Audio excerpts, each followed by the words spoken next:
Este es el primer panel de la jornada.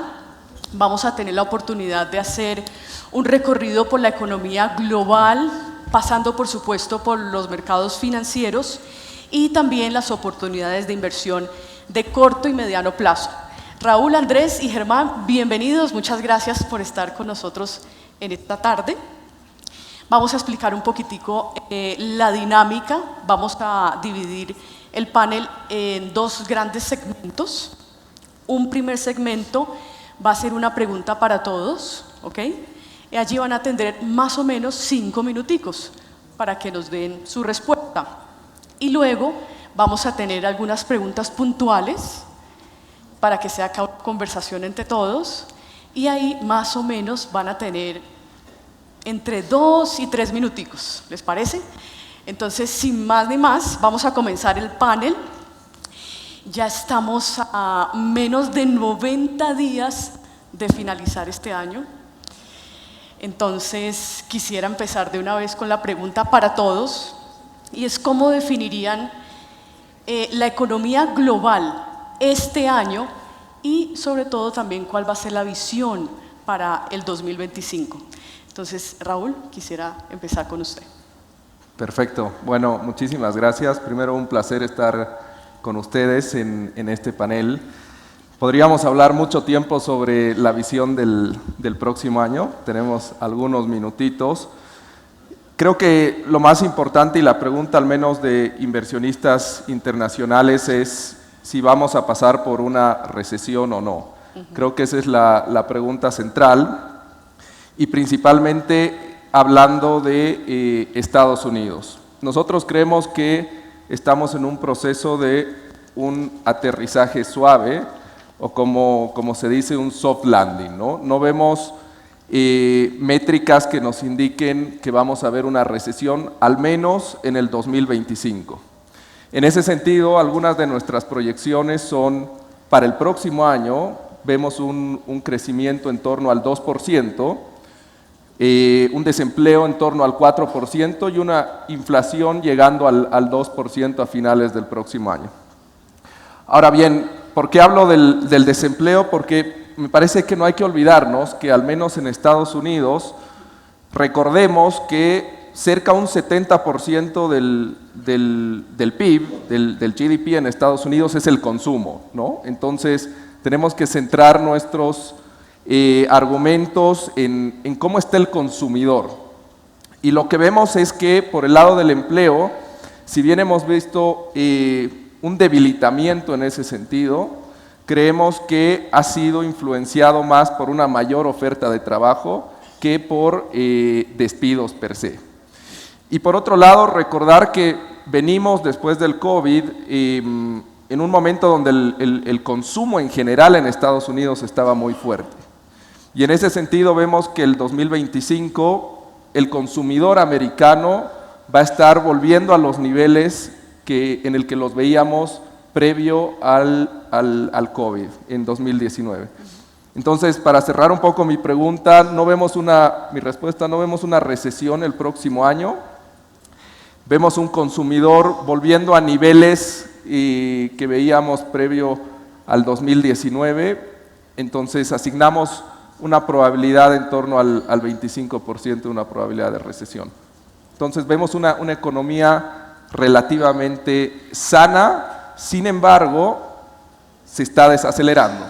Y eso cambia un poco las oportunidades de inversión, etcétera, que vamos a hablar seguramente más adelante. Claro que sí, ya lo miraremos más adelante, las oportunidades de inversión en medio de esa desaceleración de la economía estadounidense.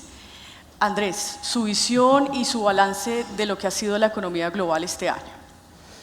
Bueno, yo te diría dos fenómenos de mucha fuerza, muy visibles, que es el tema relacionado con la guerra comercial entre China y Estados Unidos. Yo creo que no todo el mundo tiene conciencia de la magnitud que tiene esta guerra comercial, con una reducción importante de la participación de China en las importaciones de Estados Unidos, con una caída de la inversión extranjera en China de más o menos unos 350.000 millones de dólares en 2021 a unos 50.000 millones de dólares el año pasado. O sea, es una caída absolutamente monumental. Por otro lado, una economía que sabemos que tenía dificultades de crecimiento porque durante la pandemia agotamos todos los instrumentos de política que había.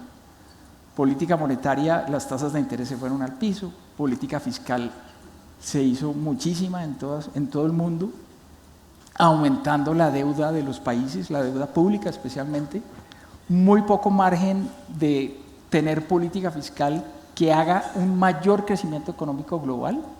No hay, muy pocos países se dan el lujo de eso. Colombia se está dando ese lujo con unos riesgos que son complicados. Y yo te diría otra cosa que también caracteriza la economía global el año 2024 y que va a cambiar en 2025, es una fuerte caída en la inversión real en la economía. O sea, las tasas de interés fueron altas, hubo una preferencia de los inversionistas por inversiones financieras, pero el costo es una caída en la inversión global en general, no solo en Colombia, en general uno ve una mala inversión en el mundo. Y para el 2025 sí creo que eso puede cambiar en la medida que las tasas de interés en países desarrollados empiezan a bajar y esa rentabilidad tan clara de los instrumentos financieros en el último año va a dejar de serlo en el próximo año. Muchas gracias por ese panorama general. Germán, su visión. Pues Gina, yo creo que hay varias cosas que uno debería destacar este año y por un lado lo primero que les diría es la sorpresa sobre el crecimiento económico fue gigante. Solo para que se hagan una idea, el Fondo Monetario Internacional arrancó el año proyectando que Estados Unidos iba a crecer alrededor del 1%. Y hoy las cifras de crecimiento de Estados Unidos proyectan una tasa cercana al 2.6%. La proyección de crecimiento genera una sorpresa al alza impresionante por muchas razones, por la fortaleza del gasto de los hogares en Estados Unidos, por un factor que menciona Andrés que es muy relevante y es el impulso fiscal en Estados Unidos. Estamos en un año en el que el límite de techo de deuda en Estados Unidos fue suspendido y eso llevó en buena medida a que el gasto y el impulso fiscal esté llevando a que las últimas estimaciones de la Oficina de Presupuesto del Congreso apunten a un déficit del país cercano al 6.7, 6.8%. Más allá que eso, lo que estoy diciendo es la economía global está creciendo bien, Estados Unidos sorprendió significativamente y este fue un año excepcional en rentabilidades en mercados internacionales. Es un año en el que las acciones globales han tenido una rentabilidad cercana al 20%, en la que el índice Standard & Poor's 500 alcanzó máximos históricos, en las que ocurrieron cosas que me llamaron mucho la atención durante el año y es, por ejemplo, que compañías como Nvidia alcanzaran una capitalización de mercado del mismo valor equivalente al tamaño del PIB de Alemania casi, de Japón. El fenómeno de la inteligencia artificial y de la tecnología también ha generado un boom de inversión importante. Entonces, con sus factores a favor y en contra, yo lo primero que destacaría sin duda es la fortaleza en la economía global muy liderada por Estados Unidos y que llevó a rentabilidades bastante buenas en los mercados financieros. De cara al año 2025 creo que vamos a hablar más sobre esto, sobre la posible desaceleración que puede tener Estados Unidos, pero también diría yo que estamos muy próximos a elecciones presidenciales y el factor fiscal que en esta oportunidad ha jugado a favor de Estados Unidos generando crecimiento va a ser probablemente una limitante en el año 2025 y eso puede acentuar la diferencia en el desempeño económico que tiene Estados Unidos versus el resto del mundo. ¿Por qué? Estados Unidos es una economía que está creciendo a una tasa un poco más alta que su potencial, que su velocidad normal de largo plazo sostenible. Entonces, probablemente vamos rumbo a una desaceleración económica que puede cambiar un poco el panorama en el año 2025, pero creo que eso es lo más destacable del 2024. Raúl nos decía, ahora vamos con unas preguntas puntuales, Raúl nos decía, no estamos previendo una recesión, para Estados Unidos, pero sí una desaceleración. ¿Qué oportunidades se está viendo allí en ese menor crecimiento de Estados Unidos? ¿Qué oportunidades podríamos encontrar con miras ya al 2025? Sí, creo que es evidente que vamos a ver, y ya lo estamos viendo, una desaceleración global y en un entorno en el que tanto en Colombia como en Estados Unidos y en otras partes del mundo empezamos a ver una caída en las tasas de interés, ¿no? Ahí claramente y con bastante convicción vemos una oportunidad en lo que es renta fija, ya sea en renta fija global o renta fija americana, independiente si las tasas no llegasen a caer como lo esperamos. Creo que es un tipo de asset class que tiene tasas y digamos una oportunidad muy interesante. Si lo vemos en perspectiva, muchos de nuestros clientes estuvieron invertidos los últimos años en efectivo, ¿no? El efectivo daba tasas de interés bastante interesantes. Sin embargo, el punto más alto de un certificado de depósito en Estados Unidos fue en septiembre del 2023. A partir de ahí, las tasas de corto plazo han ido cayendo y por lo mismo vemos en renta fija una oportunidad, ¿no? Alargar un poco la duración, dependiendo del apetito por riesgo, situarse un poco más en la parte media de la curva, creo que es una oportunidad interesante, entre otras que podemos mencionar. Entre otras, bueno, ya lo miraremos entonces. Germán, frente a esa renta fija que venimos de buenas valorizaciones, ¿todavía ve una oportunidad con miras al 2025? ¿Todavía hay oportunidades, Germán? Mira, yo creo que venimos, y ahora seguramente si hablamos de temas más enfocados en Colombia, también te lo compartiré, pero venimos de unos años de muy buenas rentabilidades y este fue un año en el que, en la medida en que la economía lo hizo bien, los activos que tienen mayor riesgo lo hicieron bien. Entonces yo hablaba de las acciones, pero si uno ve los bonos en economías emergentes o si ve los bonos de los emisores corporativos en Estados Unidos de menor calificación crediticia, han tenido variaciones de valorizaciones cercanas al 8 o 9%. Ha sido un año en el que el riesgo y tomar riesgo ha pagado. Pero de cara a un año en el que las tasas de interés son menores, de cara a la desaceleración económica, las oportunidades van a estar probablemente en otros segmentos un poco más conservadores del espectro de las inversiones en el mundo. ¿Eso qué quiere decir? Que en promedio la renta fija en el mundo entregó rentabilidades en promedio global alrededor del 5,5%. Probablemente en el año 2025 las rentabilidades van a ser menores, cercanas al 4,5%. Van a seguir siendo interesantes, pero insisto, con un toque de cautela o de composición sectorial distinto. Algo que agregaría yo de cara a esas oportunidades de inversión es que cuando nosotros nos sentábamos a analizar un poco el panorama 2025, tanto en Colombia como en el mundo, lo que sí nos damos cuenta es que las tasas de interés de largo plazo son mayores, van a ser mayores a lo que estábamos acostumbrados anteriormente. ¿Eso qué quiere decir? Que las rentabilidades van a seguir siendo buenas, van a seguir siendo menores que las del último año o del 2024, pero todavía vamos a ver rentabilidades seguramente, no sé, en los bonos del Tesoro americano, rentabilidades que pueden estar oscilando alrededor del 3,5-4%. Esta semana otra vez los bonos en Estados Unidos volvieron a niveles del 4%. Entonces creo que hay oportunidades allí y de cara a las acciones en el resto del mundo, creo que mientras no venga una desaceleración fuerte o una recesión en Estados Unidos, lo que puede ocurrir con las acciones en economías emergentes puede ser una opción de inversión bien interesante. Bueno, ya entraremos en detalle un poco más adelante esas opciones en renta variable en estos llamados mercados emergentes. Quisiera ir con Andrés porque él nos decía en la introducción que el gran cambio que él está viendo para el próximo año es una caída en la inversión global y en Colombia. ¿Qué más nos puede contar al respecto?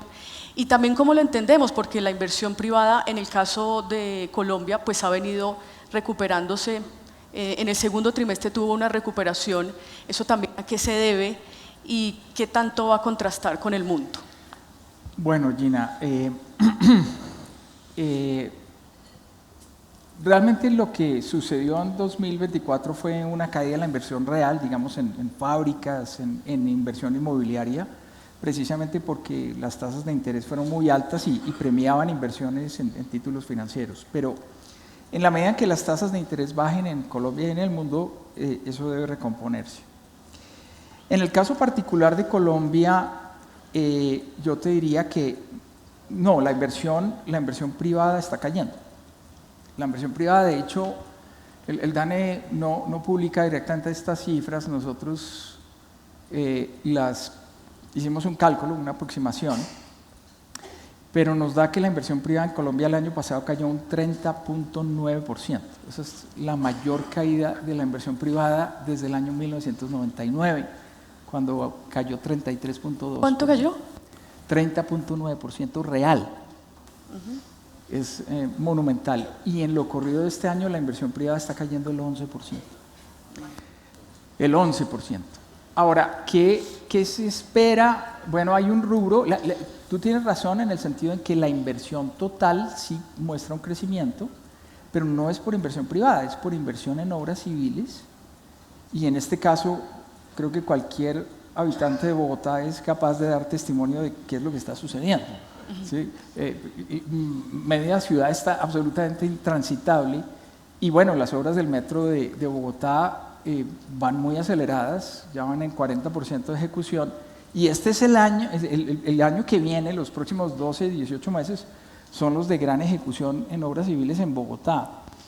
No solamente hay proyectos en Bogotá, el Regiotram es un proyecto global, hay temas que vienen en otras ciudades, el metro de Medellín, pero adicionalmente hay algunas obras de carácter nacional en infraestructura que vienen especialmente de las administraciones anteriores y que van a tener un buen comportamiento. Esas están creciendo bien y nosotros estamos esperando que la inversión efectivamente se recupere en el año 2025 con una tasa de crecimiento cercana al 8%, que es un gran contraste con lo que estamos viendo en este año y lo que vimos el año pasado.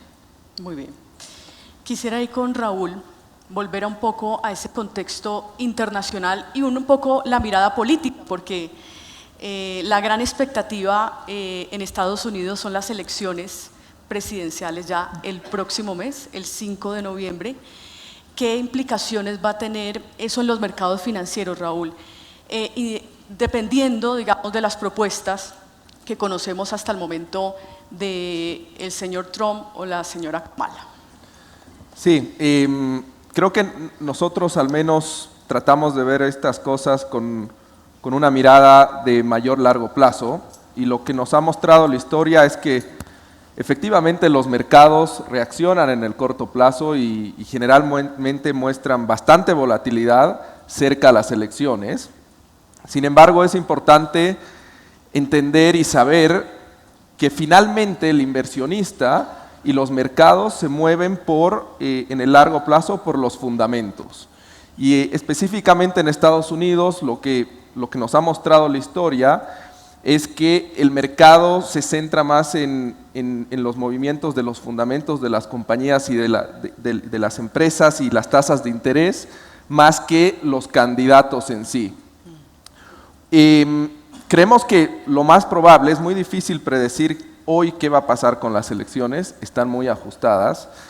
Lo más probable es que tengamos un gobierno dividido entre lo que es, digamos, el Poder Ejecutivo y el Congreso. Y lo que nos muestran los mercados en situaciones así, solo para darles algunos datos, el crecimiento promedio de Estados Unidos cuando tenemos gobiernos divididos y congresos muy divididos, es un crecimiento en torno al 2,7%. Y si hablamos del S&P 500 como un mercado, digamos, referencia, lo que nos muestra históricamente es que tuvo retornos promedios de 8,5%.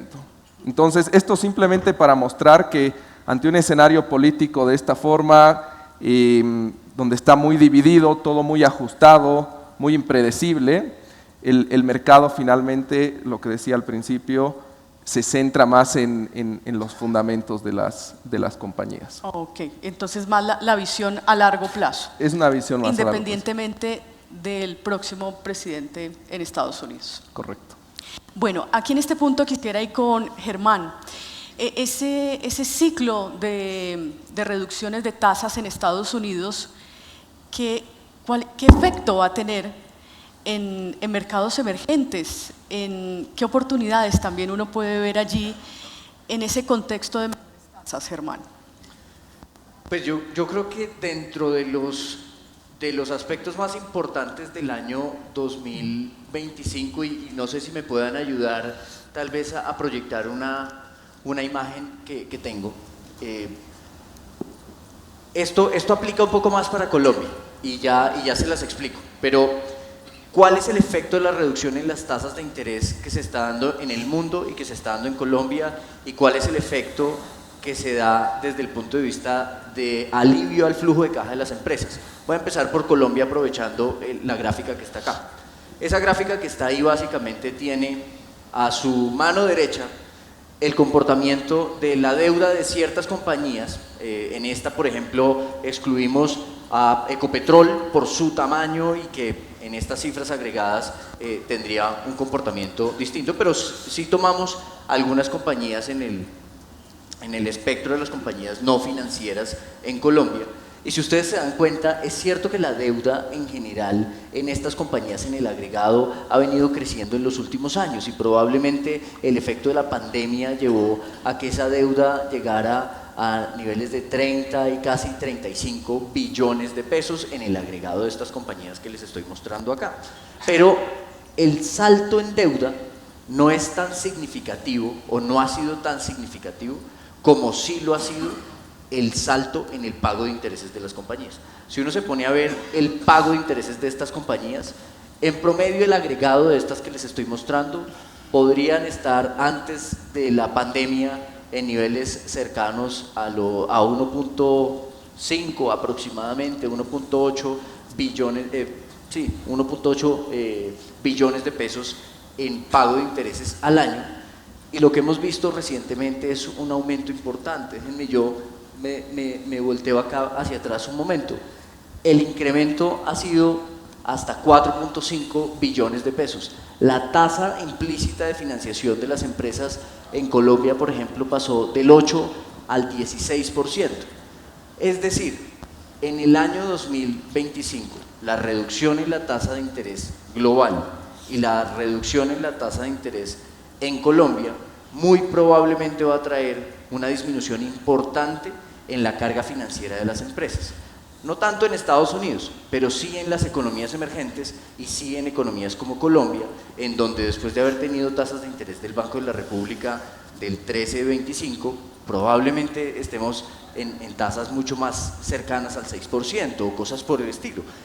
Eso, desde ese punto de vista, Gina, creo que puede traer un resultado muy positivo en flujo de caja para las empresas, que se verá reflejado seguramente en distribuciones de dividendos, no tanto en el 2025 sino en el 2026, pero eso empieza a cambiar un poco la historia de las compañías. Lo siguiente que mencionaría es que nosotros sí pensamos que las economías emergentes pueden tener un mejor desempeño desde el punto de vista de las inversiones. ¿En qué sentido? En que, como les mencionaba, Estados Unidos hoy está en niveles máximos históricos y la expectativa de rentabilidad después de estas valoraciones tan altas probablemente ya no es tan importante, ya no es tan significativa. Eso probablemente sí puede llevar a que las acciones de economías emergentes se desempeñen mejor. Hay algo que está pasando en el mundo que mencionaba Andrés y es un poco las tensiones en el frente comercial que de alguna manera también están haciendo que los bloques comerciales se desarrollen y que estén generando, por ejemplo, unas oportunidades grandes en economías asiáticas. Así que para no extenderme un poco más en la respuesta, Gina, yo te diría, creo que el efecto de las tasas de interés es uno de los más importantes que estamos viendo en el 2025. Muy bien. Acá en Colombia, bueno, el Banco de la República también ha venido bajando su tasa de interés. Tenemos unos menores niveles de inflación. La pregunta es para Andrés. ¿Por qué con menores tasas de interés? ¿Por qué con menor inflación? ¿Por qué con esas menores presiones en nuestra economía, pues todavía no estamos como sintiendo esa recuperación en el grueso de la economía? ¿A qué se debe? Y también un poco que nos hable de los sectores más importantes que tenemos en nuestra economía local. Mira, Gina, yo creo que es el crecimiento que tiene Colombia en este año, incluso el próximo año, aunque estamos previendo una mejoría significativa, sigue siendo un crecimiento descafeinado.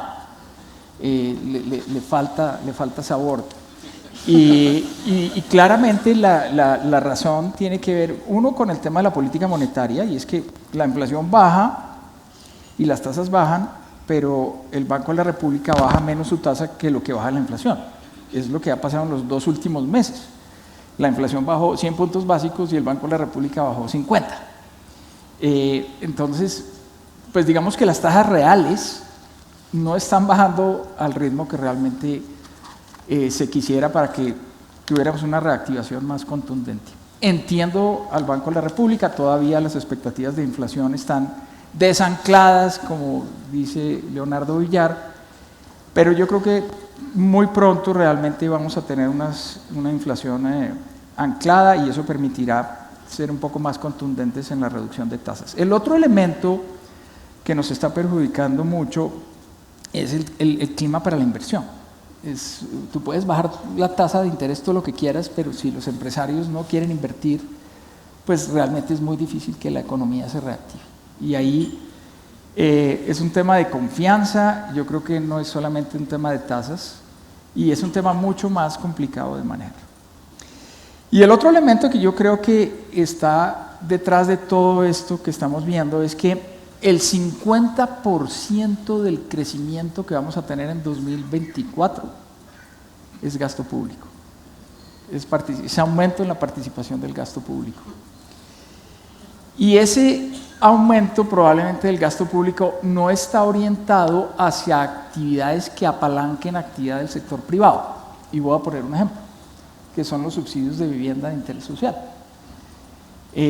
Una forma que históricamente Colombia encontró y ha sido muy exitosa en coyunturas de bajo crecimiento es otorgar subsidios para la construcción de vivienda de interés social. En este caso, pues no se ha hecho.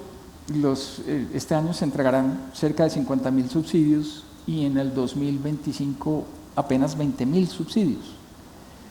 El gobierno está gastando en otras cosas que probablemente están aliviando algunos problemas de pobreza, pero no son jalenadores de actividad económica del sector privado.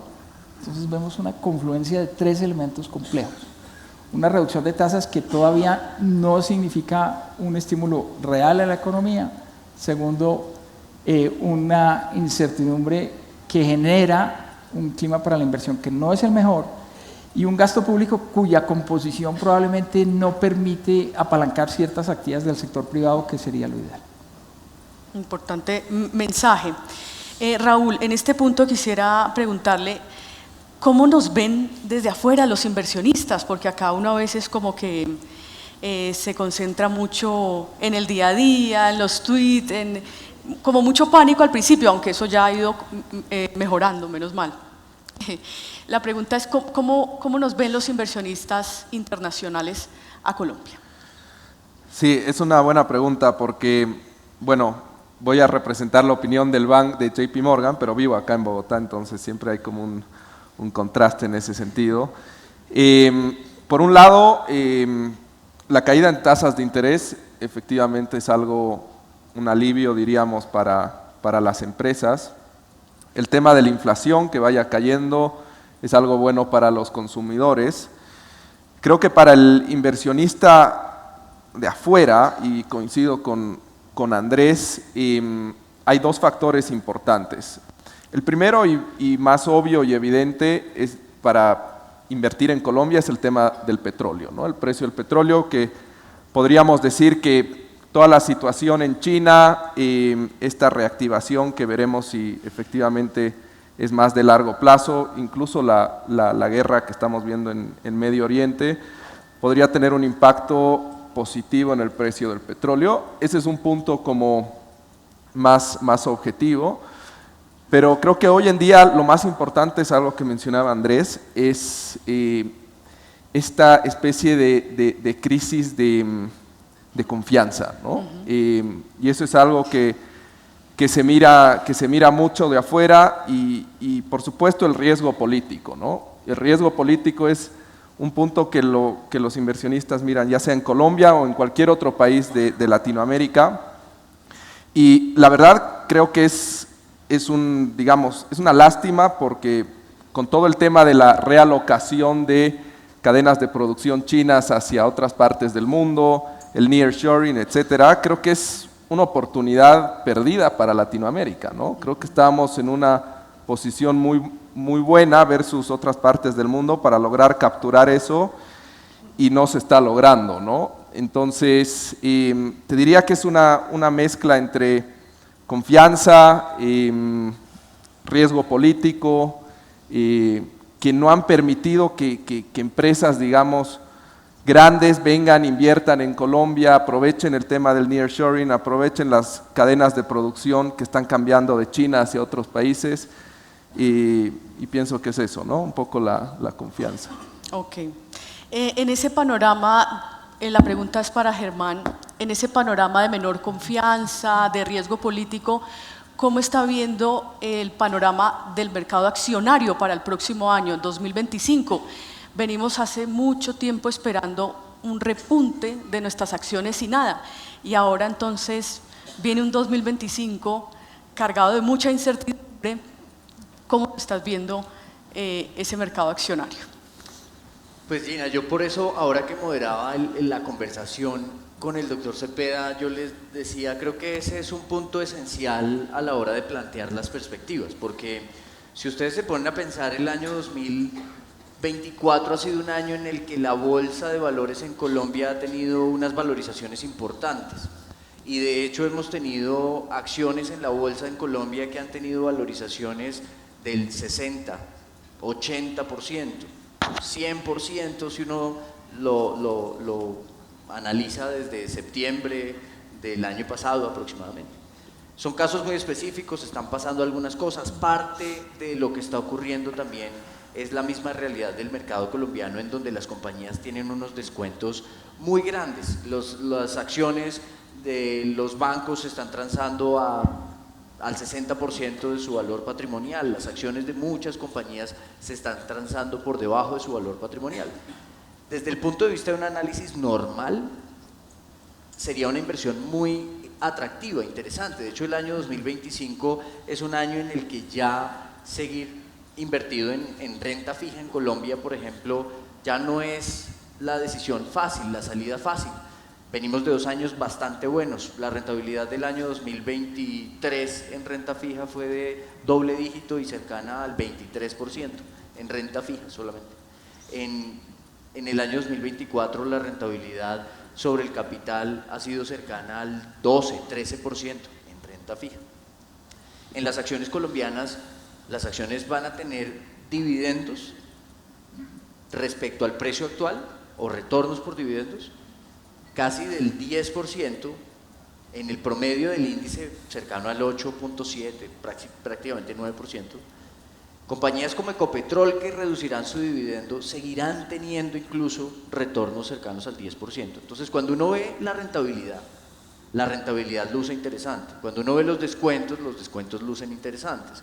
Cuando uno ve la liquidez no está, a pesar de que el mercado se ha venido recuperando este año, y volvimos a ver que esa pérdida de montos de negociación y de volumen de negociación que se redujo significativamente desde el tercer trimestre del 2022 y que estuvo prácticamente desaparecida en el 2023, en el año 2024 volvió a aparecer. La bolsa colombiana, para hacerles esa historia corta, este año acumula un retorno incluido dividendos casi del 18%. Entonces, pareciera que hay muy buenas alternativas allí, pero decía el entorno político y el entorno de reformas y lo que mencionaba Andrés sobre el clima de la inversión, porque todavía es difícil pensar que los descuentos en las compañías desaparezcan cuando hay muchas preguntas de cara a las reformas que estamos viendo en Colombia. ¿Qué sí ha pasado? Tal vez.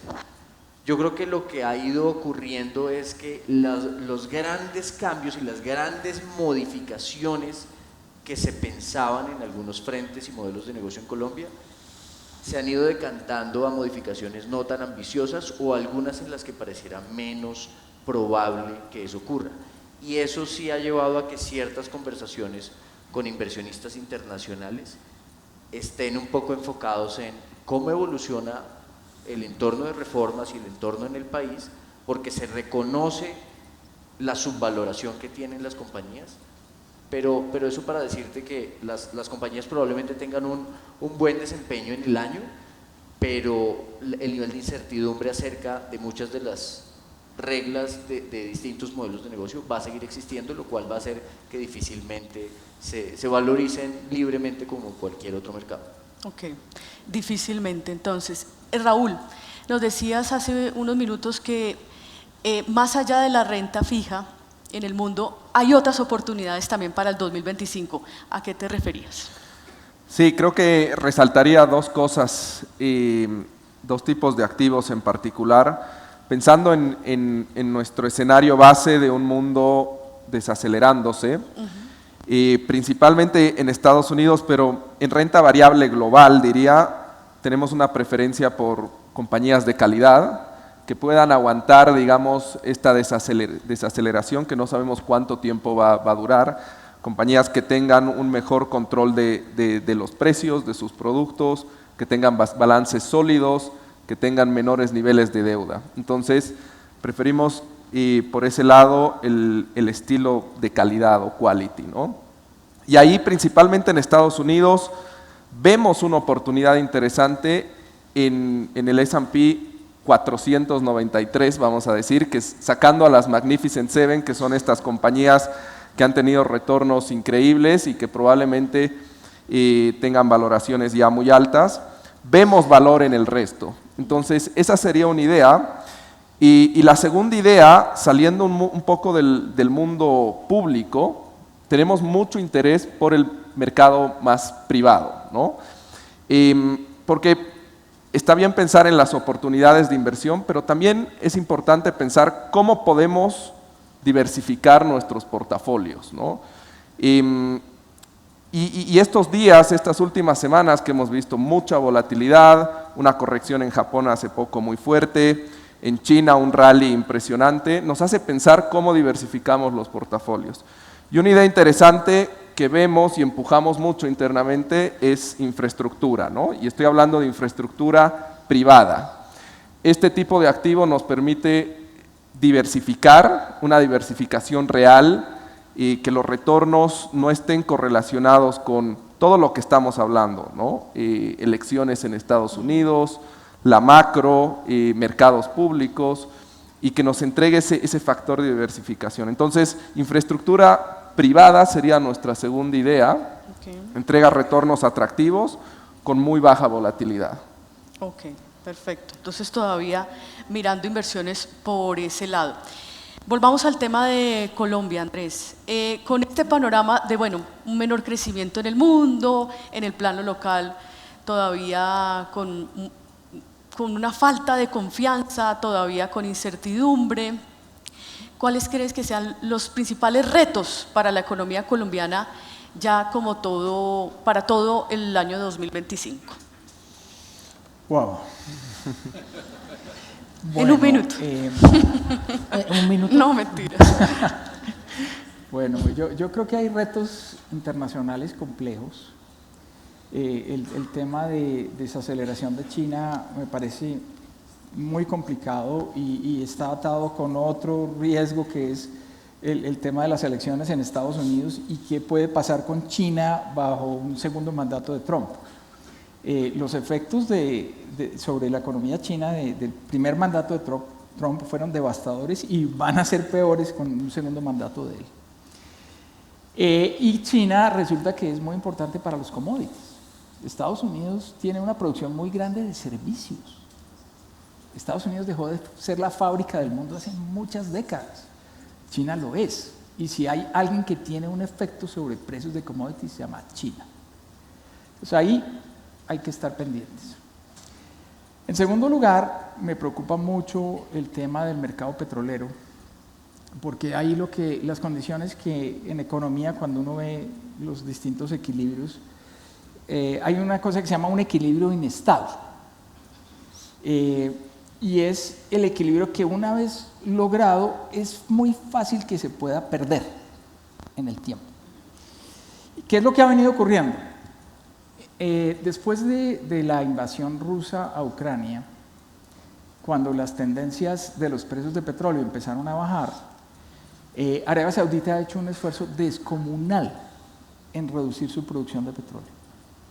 La ha disminuido en 2 millones de barriles diarios, que es más o menos un sexto de su capacidad de producción. Y la pregunta es, ¿hasta cuándo el productor mundial de petróleo más eficiente va a aguantar una situación como esta? Es decir, ayudarnos a los productores ineficientes como Colombia, Canadá, Estados Unidos. Y me parece que las puntadas que se dieron en el marco de la OPEP para ir aumentando la cuota de producción son precisamente una manifestación clara de que Arabia Saudita quiere aumentar su producción. Y eso podría tener un efecto complejo sobre la economía colombiana. En términos domésticos, yo te diría que hay varios elementos. El primero tiene que ver con... hay un elemento institucional que claramente el doctor Fernando lo mencionó acá. Vamos a tener un cambio en la Junta Directiva del Banco de la República a partir del mes de febrero, donde el presidente Petro puede nombrar 2 codirectores y por lo tanto vamos a ver una junta donde tenemos una mayoría que podríamos mencionar que es afina al gobierno actual, con las palabras del ministro de ideas frescas, ¿sí? Él está buscando ideas frescas en el manejo macroeconómico y sobre todo de la política monetaria, cosa que puede generar una incertidumbre bastante grande. El tema de la ley de financiamiento sin duda genera incertidumbre porque la composición del recaudo puede ser proclive o no a un mayor crecimiento, ¿sí? Para mí, aumentar el impuesto al patrimonio y extender el impuesto al patrimonio a las empresas es nocivo en términos de crecimiento. Eso me parece grave. También digamos, el monto del gasto y la composición del gasto público que se puedan lograr en el año entrante puede favorecer o no el crecimiento. Entonces, pues habrá que ver qué sale de la ley de financiamiento, cuánto se incrementarán y cómo los impuestos. Y bueno, hay que sí mencionar, ha habido una disposición clara del gobierno en el cumplimiento de la regla fiscal. Y yo creo que ellos, digamos, entienden que es algo muy importante para Colombia cumplirlo. En esa medida, creo que el tamaño del déficit no va a cambiar mucho, pero sí el tamaño del gasto y el tamaño de los impuestos son una incógnita que tiene un impacto importante sobre la economía. Y finalmente, tal vez, simplemente para Colombia, incluso el tema de las elecciones en Estados Unidos es importante. Yo creo que yo siempre fui muy amante del multilateralismo. Cuando se creó la OMC, yo estaba muy feliz. Algunos creemos en que los aranceles deben ser bajos en todo el mundo. Imagínense ustedes, Estados Unidos aumentando aranceles en 20 o 60%. ¿Qué ejemplo estamos dando para el resto del mundo? Es una cosa muy, muy complicada. Y desde el punto de vista de rebote, ya por carambola, está el tema de las elecciones de Estados Unidos sobre las sanciones a Venezuela y lo que eso puede generar en términos de un incipiente, no muy grande, pero incipiente y de alguna manera esperanzador mercado de exportaciones para Colombia. Las exportaciones a Venezuela son 770 millones de dólares anuales hoy en día, no es mucho, no es nada en relación con lo que llegó a ser, pero digamos la tendencia no es mala. Y eso podría también venirse abajo dependiendo del resultado electoral. Bueno, aquí la pregunta que viene es para Germán. No podía faltar en el panel la pregunta obligada del dólar, de la tasa de cambio. ¿Qué están esperando para el próximo año? Ya les hacíamos el sondeo y la mayoría dijo entre 4.200 y 4.400. ¿Cuál es la proyección allí de tasa de cambio? Y también déjeme agregar tasas de interés e inflación en Colombia.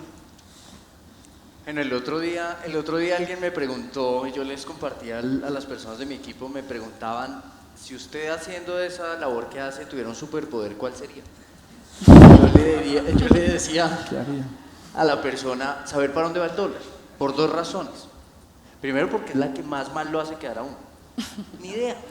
Pero segundo, porque sí tiene una implicación importante en los activos financieros, en el mundo, en el flujo de la economía. Pero sí les diría lo siguiente, claro, ni idea en el sentido de, es una variable muy difícil de pronosticar, pero sí hay muchos elementos sobre los cuales uno debería entrar tal vez a analizar y a comentar. Lo primero es que nosotros en la publicación que estamos haciendo del libro, estamos analizando un poco más en detalle que las fuerzas seguramente las variables que han llevado a un fortalecimiento del dólar a nivel internacional están cambiando. ¿Por qué están cambiando? Ya lo mencionaba Raúl, Estados Unidos tenía unas tasas de interés bastante atractivas, pero ha iniciado su senda de descenso en las tasas de interés. El diferencial de tasas a favor de Estados Unidos probablemente se pueda empezar a disminuir. Claro, estamos en un entorno en el que el resto del mundo también va a estar bajando tasas, pero probablemente esto va a significar que la fortaleza del dólar a nivel internacional puede ser menor. El entorno bajo el cual estamos pensando el año 2025 no es un entorno de recesión económica, por lo tanto pareciera que es un entorno mezclado de menores tasas y no necesariamente una alteración fuerte a la percepción o aversión al riesgo, lo cual debería llevar a que esas presiones del dólar a nivel internacional sean menores, ¿sí? Pero desde el punto de vista local y desde el punto de vista de América Latina, hay unas fuerzas distintas. Cuando uno se pone a analizar lo que ha pasado con el índice de XY en las últimas semanas, que es el que mide el comportamiento del dólar a nivel global, había venido bajando, tuvo un rebote importante en los últimos días por expectativas de tasas de interés, pero había venido bajando. No obstante, ese descenso en el dólar global no lo capturó significativamente ni el real brasilero, ni el peso colombiano, ni el peso mexicano. Esas monedas han estado devaluándose un poco. Acá hay unos factores adicionales que pesan. Uno, Andrés lo mencionó, el panorama sobre las materias primas y sobre lo que pueda ocurrir en el caso de Colombia sobre el precio del petróleo, que si vamos a tener menores precios del petróleo, vamos a tener algunas presiones al alza. Seguramente ahora Andrés entrará un poco más en detalle de esto, pero nosotros en la publicación sí estamos esperando que haya una reactivación de la economía colombiana y una reactivación del gasto de los hogares en Colombia.